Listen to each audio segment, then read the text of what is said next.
โอเคเนาะขอกราบสบายดีพ่อแม่พี่น้องทุกคนนะฮะวันนี้มาพบกับช่องแรดบิดกระต่ายบ้านๆเนาะซึ่งคลิปนี้จะเป็นคลิปแรกเนาะที่เขาจะอัพลงเนาะซึ่งค่อยหากระสร้างช่อง YouTube เนาะถ้าใครเข้ามาเบิ่งแล้วก็ขอกรุณาฝากกดไลค์กดติดตามให้เด้อวันนี้เรามาอยู่ในเกม Lego Star Wars เนาะซึ่งเป็นเกมมาเพย์ทูนะเจ้ามันเป็นเกมเพย์ทูแต่ว่าลินอยู่บนเฮาลินอยู่บนนั้น PPSPP เนาะซึ่งเป็นเกมอยู่โทรศัพท์ซึ่งกับพอร์ตลงมาจากโทรศัพท์เนาะโอเคบ่อยากให้ว่าทำเพลงอะไรเนาะโอเคเริ่มกันเลยซึ่งค่อยได้ลินมาหน่อยนึงแล้วเนาะเพื่อโมเองที่ลินก่อนย้อนมาปรับการตั้งค่ากันเนาะโอเคถือว่าเริ่มกันเลยเนาะโอเคตัวละครแรกเขาจะมาเป็น2คนนี้ซึ่งค่อยขอบอกไปก่อนได้ว่าค่อยเป็นคนที่บ่ค่อยมักว้าวหลายเนาะซึ่งลิ้นอย่างเดียวเบาๆเนาะซึ่งถ้าใครบ่มักกาขอโทษขออภัยหลายเด้อตายไปแล้วค่อยปรับละหรือว่าเริ่มไหมโอเคมาไม่เดี๋ยวขอลินบุษายนะเทอร์โบลึงสตอรี่เริ่มสตาร์ทเป็นวัดนิดนึงแล้วขอโทษหลายๆทางมีเสียงสังน้ำมูก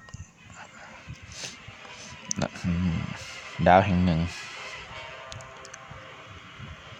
นี่ห้องอยู่จักรวาลเนาะต่อไปเกมนี้เขาลินมาแต่น้อยเนาะตัวกันละเคยลินมาแล้วตัวกันบุ้งว่าสิจือว่าตอนนี้ก็หากระโดดมาแล้วก็คิดแล้วพออัดลง YouTube อะก็อัดลงเลยซะเพื่อเป็นคลิปแรกเลยเนาะโอ้สายเอฟเฟกต์โอเคยิงกันซึ่งตัวละครเขากับบุ้งซื้อเนาะก็ขอโทษขออภัยหลายเนาะ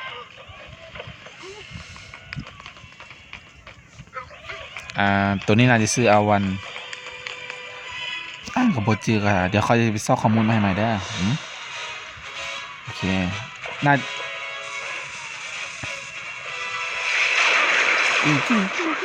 นี่มันโอ้อันนี้น่าจะซื้อดาร์คเวดเดอร์โอเคส่วนผู้นี้น่าจะเป็นเจ้าหญิง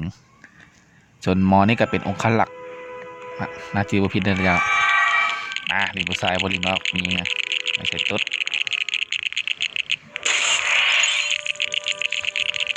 ประกอบซึ่งค่อยจะขอเล่นเป็นพาดไปนะเจ้าเพราะว่าถ้าจบพาดหนึ่งกับที่หยุดเลยเนาะเพราะว่าเล่นเป็นไรพาดมันจึงพอมันยาวเนาะฮะจะเล่นไปเลยตลอดกันนะจบตัวใดก็หยุดตัวนั้นเนาะโอเคกดกดมันไหนวะเดี๋ยวไม่ต้องเก็บเหรียญเนาะโอเคไปขอเก็บเงินเนาะเก็บเงินเพื่อซื้อตัวละครเนาะ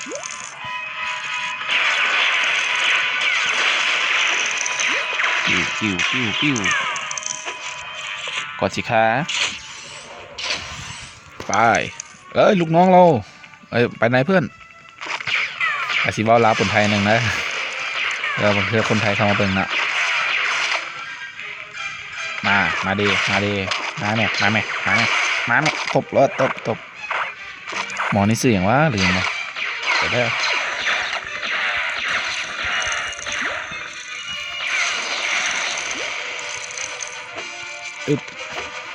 ไป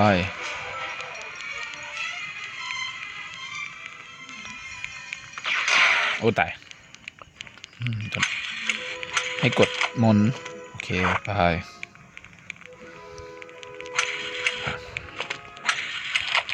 แต่ขอย้ำอีกครั้งเราค่อยเป็นคนที่บ่มักเว้าหลายเนาะกะสีเว้าในนึงกะเพื่อเป็นสีสันเนาะแต่การจักรักกะสีเพราะว่าต้องใช้สมาธิในการเล่นนั่นนึงนะเพราะลินอยู่โทรศัพท์มันก็ยากก็ลินอยู่อันนั้นเพทูเด้อเพราะมันการบังคับมันจะยากนิดนึงเจ้าแต่ก็ถือว่าร่วมๆกันถือว่าลินได้ปกติถ้าลินก็ลินง่ายแล้วลักเด้อเอาเก็บให้กันยืนยิงรถ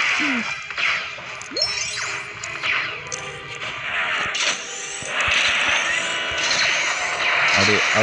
ดิโอ้พลังจิตว่ะนี่เป็น ยิงโอ้เงินฟ้าเป็นเงินที่แพงที่สุดเนาะเพราะได้มือได้ตั้งมาพันโอ้ยกินยากเห็นเนาะโอ้ยมันก็ลินยากกันนึงเพื่อนเนาะ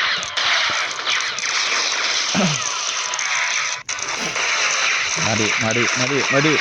ไม่กลัวลูกศิลป์บย่านบอกบย่านมาเนี่ยบย่านต่อฟิตต่อฟิตมาดิมาดิมาดิมาดิอ๋ออย่างรอเหมือนมึงรอตายมันตาย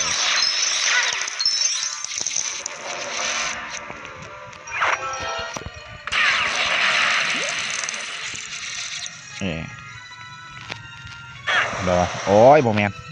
บังคับยากนิดนึงมันก็คือมือคอมมือเปียทูนมือทูมจะง่ายเด้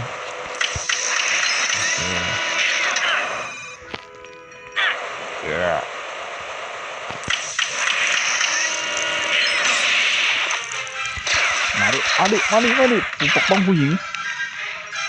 เธอไม่ต้องทำอะไรนะจ๊ะเดี๋ยวผมจะปกป้องคุณเองหมอนี่ชื่ออย่างวะมันชื่ออะไรวะมันชื่ออย่างวะอาวันน่ะหมอนี่กินก็ไปกินเลยไม่กินค่ะไม่กินไม่กินอันนี้น่าจะเป็นวิดีแผ่นดีวีดีเนาะโอ้ไอคอมโบโลตามกันมานี่โอ้ยอย่างซาโดดบางมอนี่โดดไปเนาะแล้วถึงต้องเล่นไปซ้ายตายฮัตติวผิดเขาบอกค่อยได้ลองลินทันหนึ่งกันเนาะเพื่อแนนอีดีได้ลองลินน้อยหนึ่งเนาะเพราะว่าต้องได้ปรับในแดว่ามันให้มันลื่นใช่เนาะให้มันปรับกับกระตุกแล้ว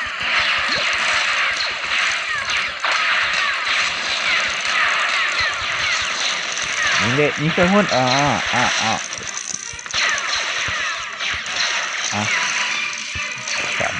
อเนี่ยเขาลินบริฮอนอีกเดิมจริงเขาลินฮอตแถวเนี่ยเขาก็หยุดเวลามาแคสเลยก็นี่ไปค่อยกับชีโบฮูได้ว่าแม่นอย่างเลยแล้วกับพ่อจื้อยี่ห้อลินมาแต่น้อยลินตั้งแต่ตอนอยู่ตั้งแต่ปี2008เนี่ยจื้อ28 200528 27เนี่ยโบจื้อปันเลยมันโดดแล้วจ้ะตั้งแต่10 ปีที่แล้วแหละทีมยังไงแล้วนี่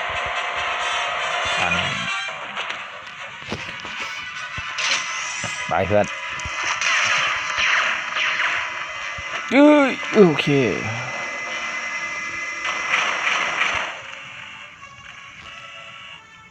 โอ้ยเดี๋ยวเปลี่ยนได้เว้ยมักสีแดงนะใครนะชอบสีแดงโอเคเพื่อนอยู่นี่นะโอเคทางไหนทางไหนวะเนี่ย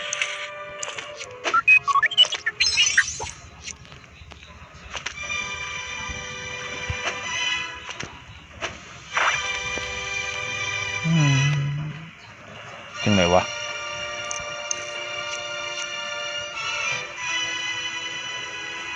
อ๋อ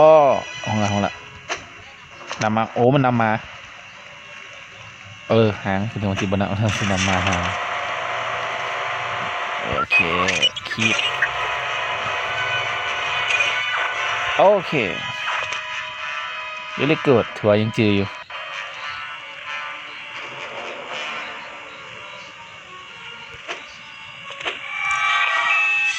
ติ๊กต๊อกหมอยเสียงวะอันนี้น่าจะเป็นR1กูเป็นR2ใช่ป่ะเนี่ยโอ้โหเพื่อนเขาโมฮถึกจับ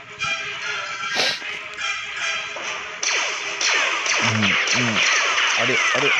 เนี่ยเท่ๆว่าโอ้ตายยิงมันเลยมากวดตบโอ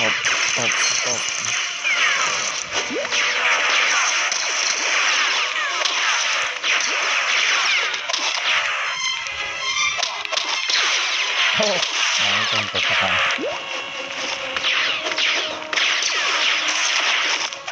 ดินายพลบอกมึงยิงเขาเพื่ออะไรอย่างนั้นเป็นมาเรื่องมันโดดไปได้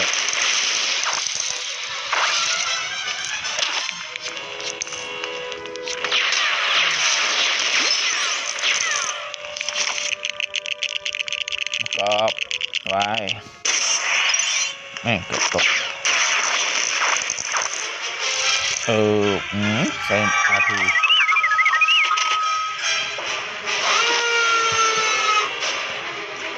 โอ้โห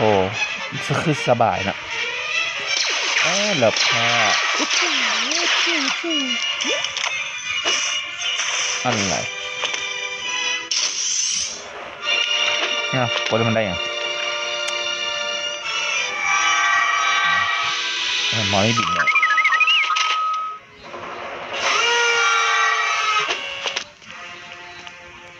เพื่อนถูกจับป่ะโอเคพ่อเปิดตุ้มเลยนะ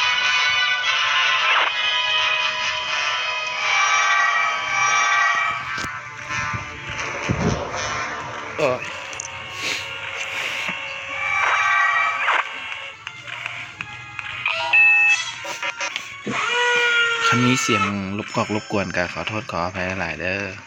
เพราะว่าบ้านเขามันอยู่หลายคนนะจะต้องขอโทษขออภัยอาทูพอดีหรือวันปะขอโทษอะไรแต่พอบุ้งซื้อเลยพอบุคคลเป็นคนที่เอาตรงๆไม่ได้เบิ่งเลยนะหนังสตาร์วอร์เพราะไม่ได้หมักโอ้อันนี้นี่เรียบร้อยงานอยากเรียกอะไรอย่างก่อนครับไปแล้วเจ้าหญิงเขาถึกจับ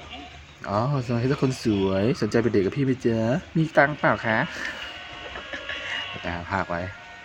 ตกวัดใส่แล้วเนี่ยสุดแย่กันเฮียสินตัวเราคนไปทางกันนะไม่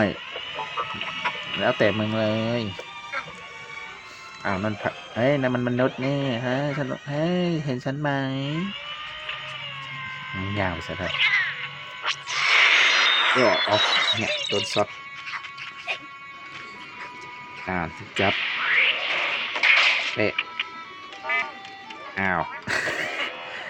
กูบอกแล้วโอเคจบแล้วโอเคปลดล็อก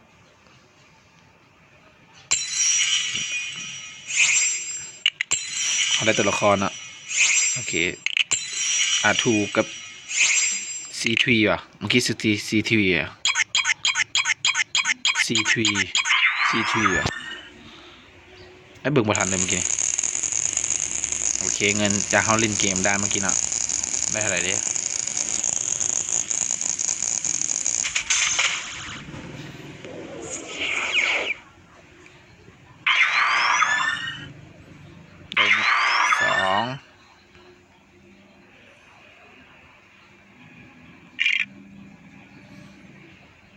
เซฟเกม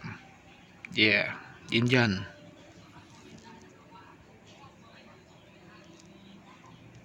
เดี๋ยวไม่เห็นเว้ย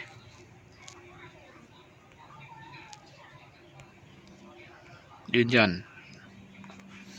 โอเค